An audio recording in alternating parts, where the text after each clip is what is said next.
குருவே சரணம். சிவாத்மா வணக்கம். நமசி. நம்ம எதுக்காக வந்திருக்கோம்னு எப்போ தெரிஞ்சுக்க முடியும்னா உங்களோட சுயம் ஞானம். அப்போ சுயம் ஞானம்னா அது எப்படி? ஞானத்தில் மூன்று வகைப்படும்: ஞானம், திரிஞானம், பிரம்ம ஞானம்.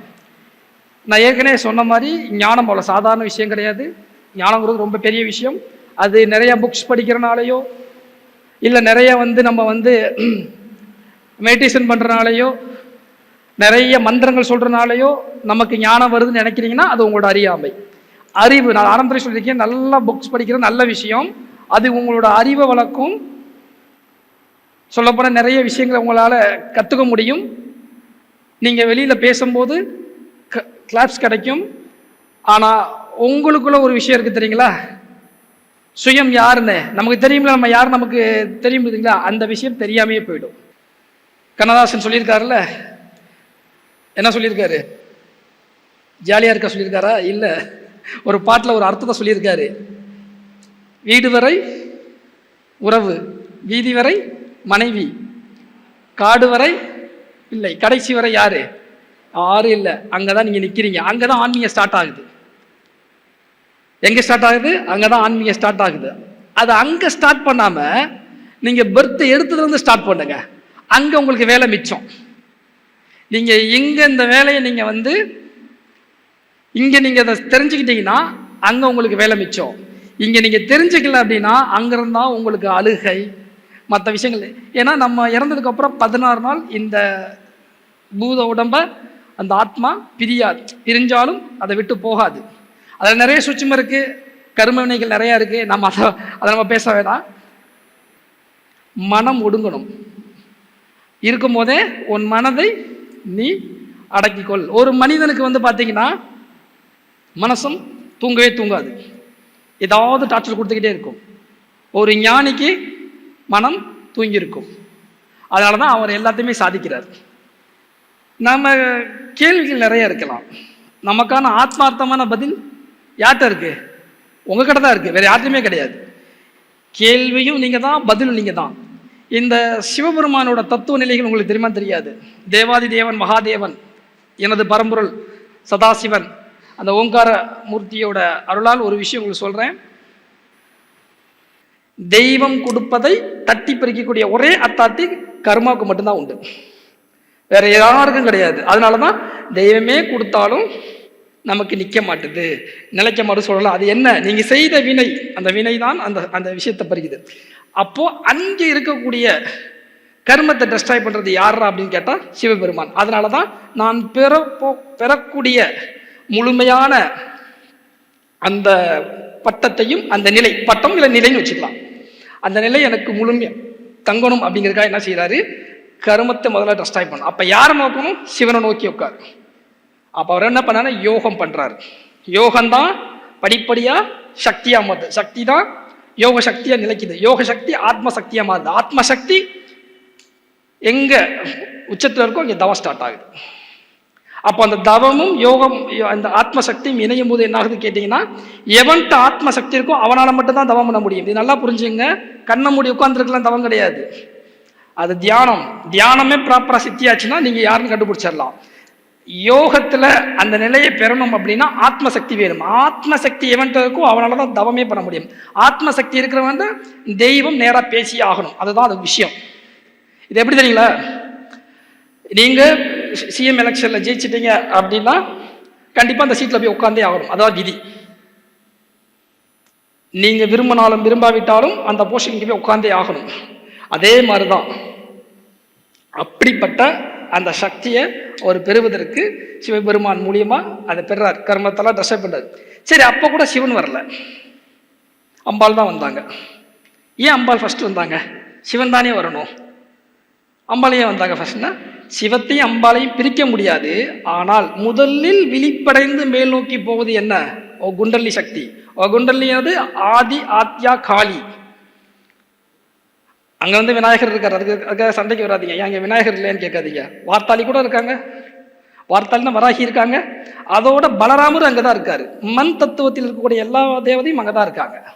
ஆனா நம்ம பொதுவா எடுத்துக்கிறது விநாயகர் பெருமானும், அங்க இருக்க குண்டலி சக்தி பெண் தத்துவமா எடுக்கிறோம்.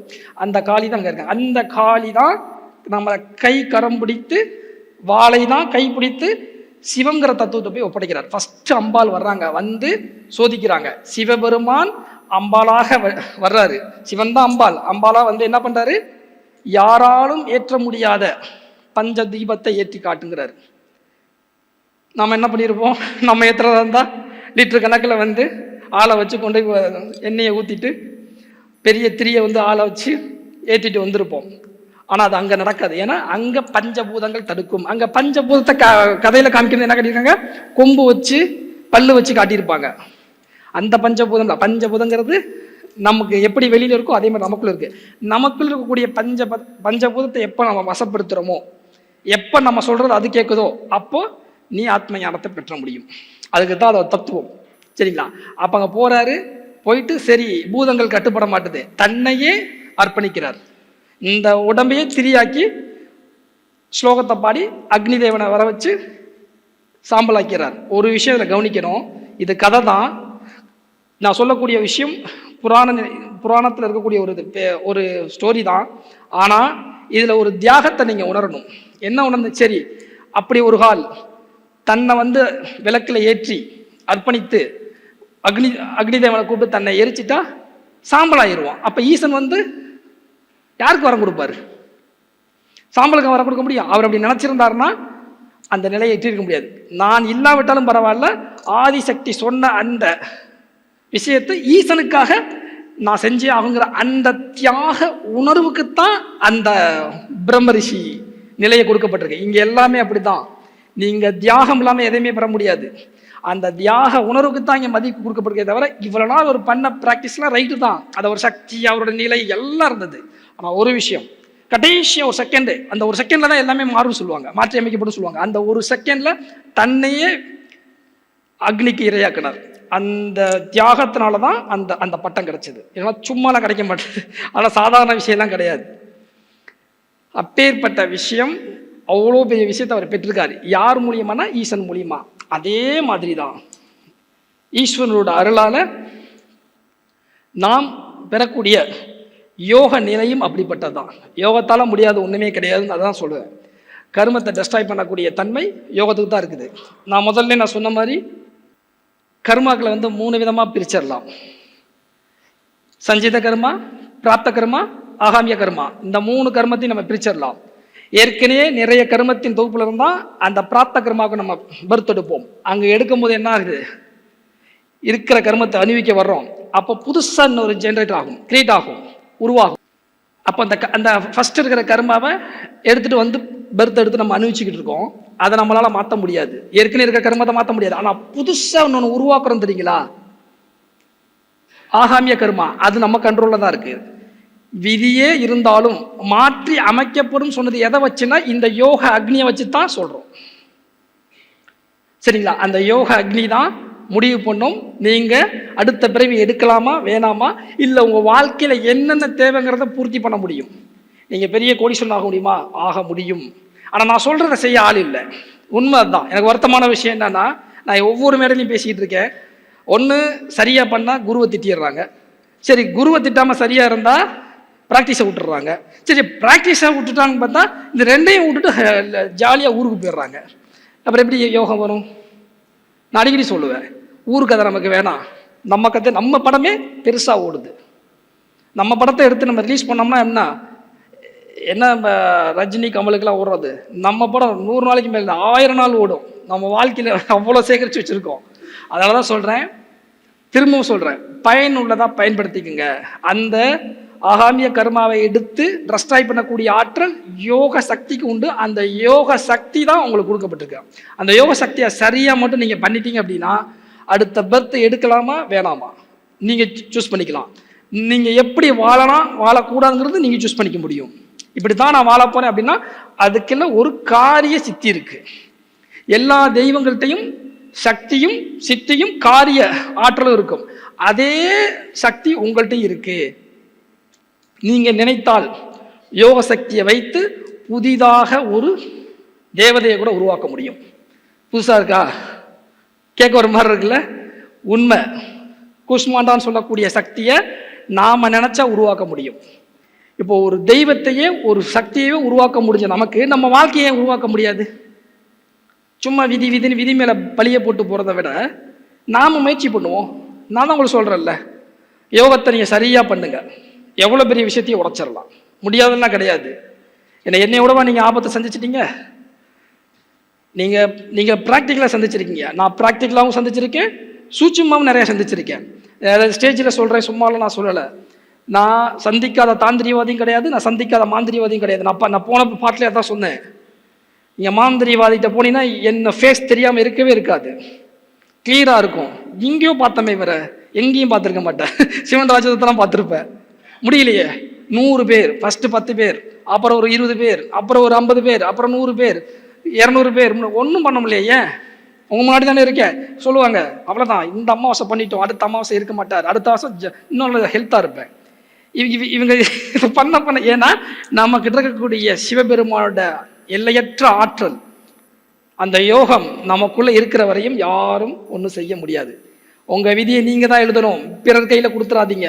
தயவு செஞ்சு உங்க சந்தோஷத்தையும் உங்களோட விதியையும் பிறர் கையில கொடுத்து அழகு பார்த்துறாதீங்க. அசிங்கமா போயிடும், வாழ்க்கை வீணா போயிடும். உங்களோட விதியை நீங்க நிர்ணயிக்கணும், உங்களோட சந்தோஷத்தை நீங்க தான் உருவாக்கணும்.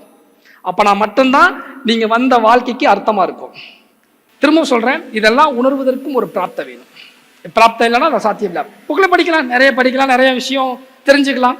ஆனால் உங்களால தெரிஞ்சுக்க முடியும், அதோட நீங்க டிராவல் பண்ண முடியாது. டிராவல் பண்ணோம்னா நீங்க யோகம் பெறணும். யோகம் பெற்றா உங்க வாழ்க்கையை மாற்றி அமைக்க முடியும். மாற்றி அமைச்சுக்கலாம் நினைக்கிறேன். உண்மையிலே பார்த்தீங்கன்னா யோகம் பண்ணுவதற்கு தயாராகுங்க. குருவே சரணம். ஹரஹர மகாதேவ். என்னோட பேர் நசீர் அகமத். நான் ஒரு இஸ்லாமியன். எனக்கு உருவ வழிபாட்டில் ஈடுபாடு கிடையாது. நாங்கள் எங்கள் ஃபேமிலியோட கோரிக்கையை வச்சதுக்கப்புறமா எனக்குள்ள ஒரு சின்ன சின்ன மாற்றங்கள் ஏற்பட்டுட்டே இருந்தது. என்னென்ன தப்பு பண்ணனோ அந்த தப்பெல்லாம் நானே எனக்குள்ளே திருத்திக்க ஆரம்பித்தேன். அந்த வியாபாரத்தையே நிறுத்திட்டு நம்ம வேறு எதனா வியாபாரம் பண்ணுவோம். இப்போதைக்கு எதுவும் கிடைக்கல, என்ன ஆகுதோ ஆகட்டும் அப்படின்ட்டு கடன் தான் வாங்கியிருந்தேன். கடன் வாங்கி தான் அப்போ குடும்பத்தையே நடத்திட்டு இருந்தேன். எப்போவுமே சொல்கிற மாதிரி தான் என்னை ஃபஸ்ட்டு நாள்லேருந்து சொல்கிறாங்க, எது கேட்டாலுமே ஜாலியாக பண்ணுங்கள், ஹாப்பியாக இருங்க, உங்களுக்கு எல்லாமே உங்களோட குரு அருள் உங்களுக்கு இருக்குது, உங்களோட குரு பக்தி உங்களை பாதுகாக்கும், அது உங்களை பலப்படுத்தும், அது உங்களுக்கு டெவலப்மெண்ட் பண்ணும். இது மட்டும்தான் ஐயா என்கிட்ட சொல்லுவாங்க. ரொம்ப நாளாக ஐயா என்ன சொல்கிறாரு, உங்களுக்கு பெரிய டெவலப்மெண்ட் வரும், கொஞ்சம் வெயிட் பண்ணுங்கன்னாரு. நான் அம்மாவோட ஆட்சி நடத்தும் போது ஜெயலலிதா அம்மா கூட இருந்தேன், 7 வருஷம் இருந்தேன். எங்களோட ஜமாத் ஒன்று இருக்குது, தமிழ்நாடு முஸ்லீம் லீக்னு சொல்லிட்டு. இப்போ இருக்கிற மதுரை மத்திய தொகுதி எம்எல்ஏ வந்து முஸ்தபா அவர்கள், அவர்களோட கீழே தான் நான் அப்போல்லாம் பயணிச்சுட்டு இருந்தேன். இப்போ நான் ஐயா கிட்ட சொன்னேன், ஐயா தமிழ்நாடு முஸ்லீம்களுக்கு நான் டெவலப்மெண்ட் பண்ணோம், 234 தொகுதியில் நாங்கள் அதை எடுத்துகிட்டு போகிறோம். நாட் ஒன்லி முஸ்லீம், அதில் பலதரப்பட்ட மக்கள் வந்து நாங்கள் சமுதாய நல்லிணக்கத்தோடு அது பண்ணுறோம். ஸோ எல்லா மக்களையும் நாங்கள் அதை இணைக்கணும்னு சொல்லிட்டு நான் ஐயா கிட்ட சொல்லியிருந்தேன். உங்களுக்கு முதல்ல ஒரு பொறுப்பு வரும், அந்த பொறுப்பை அறிவித்த பிறகு நீங்கள் அதை பண்ணுங்க அப்படின்னாங்க. சாதாரண நசீர் அகமது ஆகிய இருந்த நான் இன்னைக்கு நேற்று எனக்கு பொறுப்பு அறிவித்தாங்க. தமிழ்நாடு முஸ்லீம் லீக்கில் நான் மாநில செயலாளர். எனக்கு என்னோட அண்ணன் முஸ்தபா அண்ணன் அவரோட வாயால் சொல்லி இன்றைக்கி சர்டிஃபிகேட் ரெடி பண்ணி வச்சுருக்காரு. இது எல்லாத்துக்கும் துணை வந்து என்னோட இறைவர்களும் என்னோட குரு பக்தியும் தான்.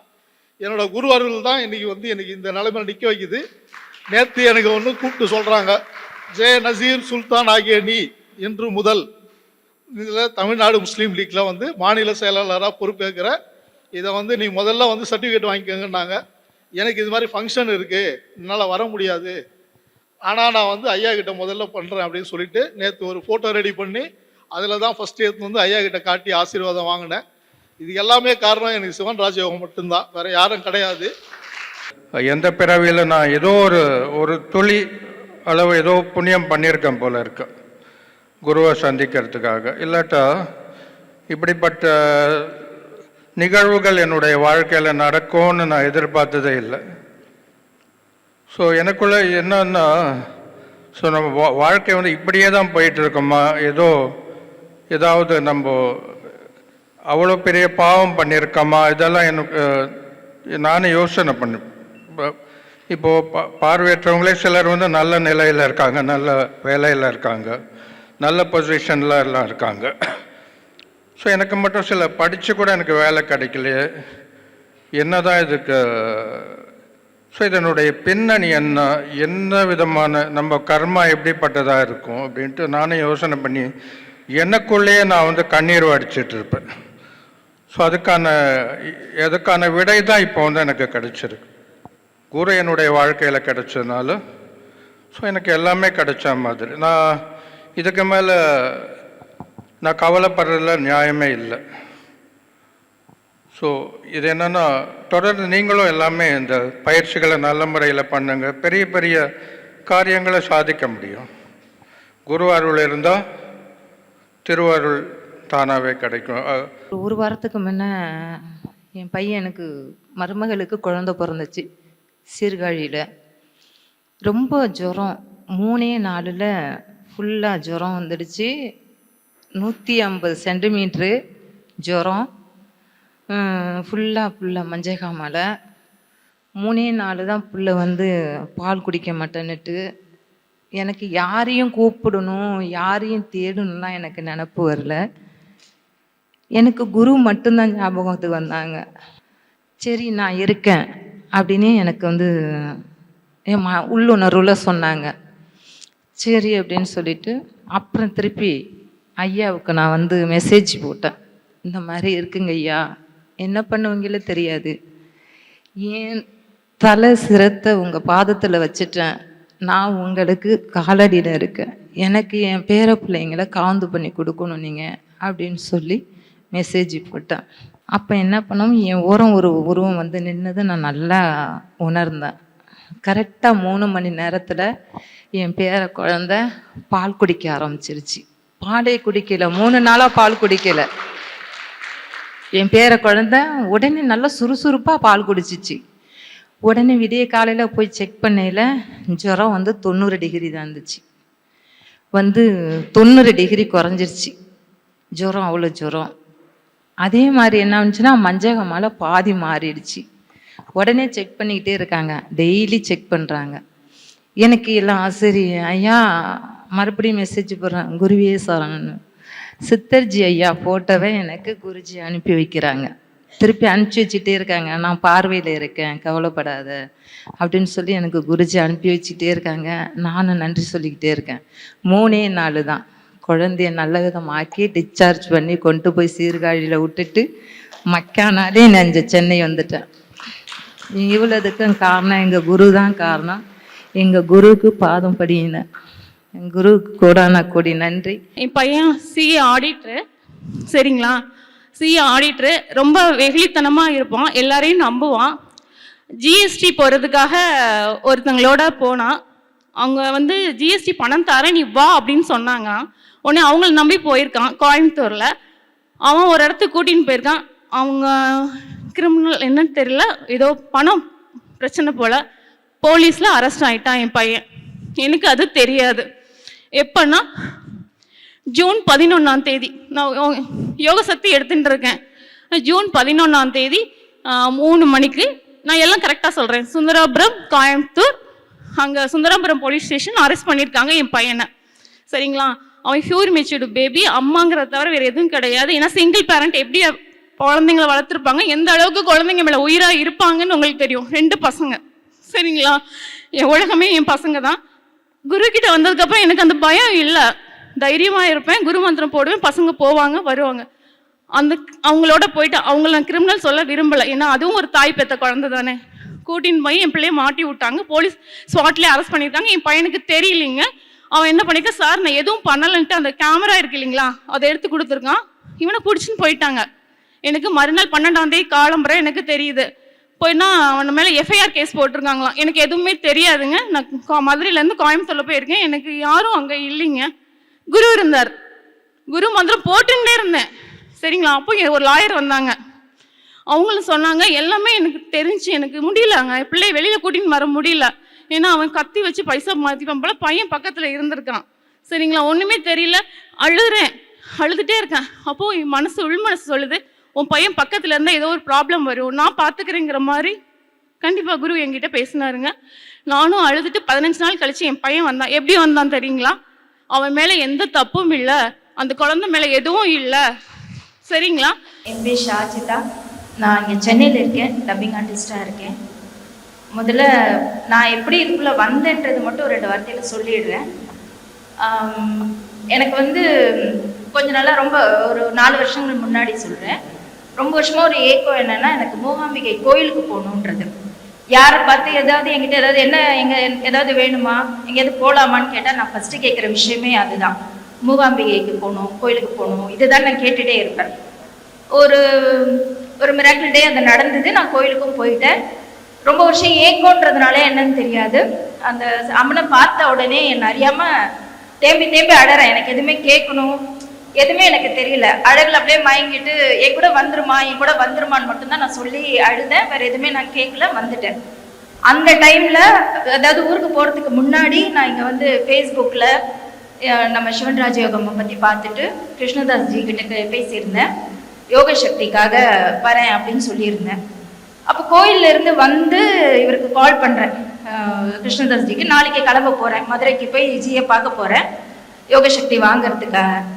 கால் பண்ணும்போது இவர்கிட்ட கேட்குறேன், ஏதாவது உபாசனை எடுக்கலான்னு எனக்கு தோணுது அப்படின்னு நான் கேட்குறேன். கேட்டோன்னே அப்படியா, நல்ல விஷயங்க, ஜி கிட்ட கேளுங்களேன் அப்படின்னு.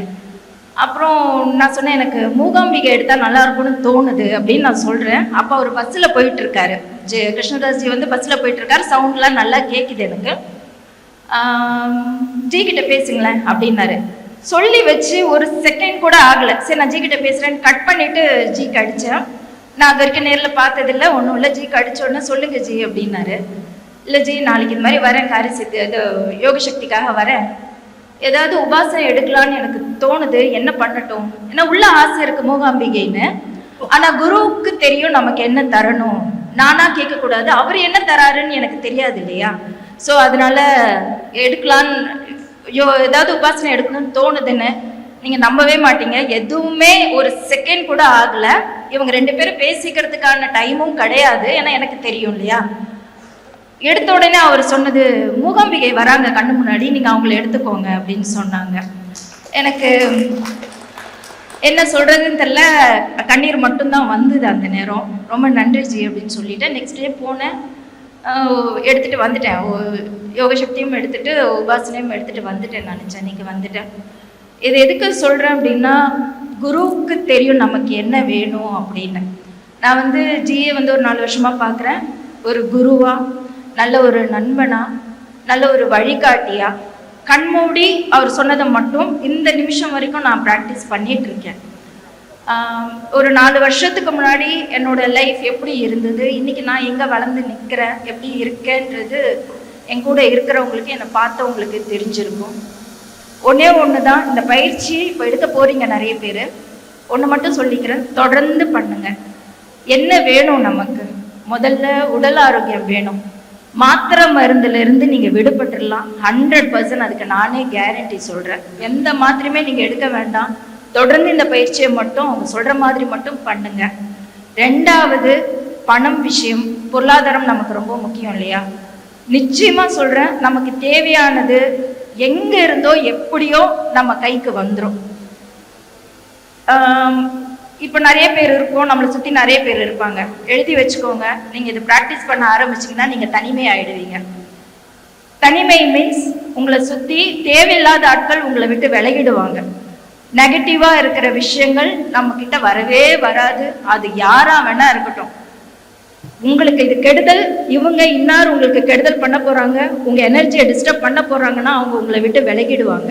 அதில் எந்த மாற்று கருத்துமே கிடையாது. நீங்கள் செக் பண்ணி பாருங்களேன். நீங்கள் 1 மாதம் பண்ணி முடிச்சுட்டு நீங்கள் பாருங்கள், உங்களை சுற்றி யார் இருக்காங்கன்னு மட்டும் பாருங்கள்.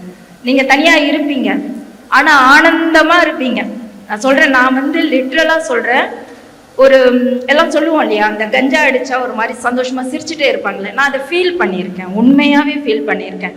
ரொம்ப ஆனந்தமாக இருக்கும். எதுக்கு சிரிக்கிறோன்னு தெரியாது, எதுக்கு இது பண்ணுறது, எதுவுமே நம்மளை வந்து டிஸ்டர்ப் பண்ணாது. எல்லா பிரச்சனையும் வெளியில இருந்து பார்க்க கற்றுப்போம். நம்ம ஒரு தெளிவு இருக்கும், நமக்கு ஒரு தெளிவு இருக்கும். எது வந்தாலும் பார்த்துக்கலான்ற நம்பிக்கை இருக்கும். ஏதோ ஒரு பெரிய சக்தி நம்ம கூடவே இருக்கு. எந்த பயம்ன்றது துளி கூட இருக்காது. எத்தனை பேர் வந்தாலும் வாங்கடா பார்த்துக்கலாம், இதுதான்.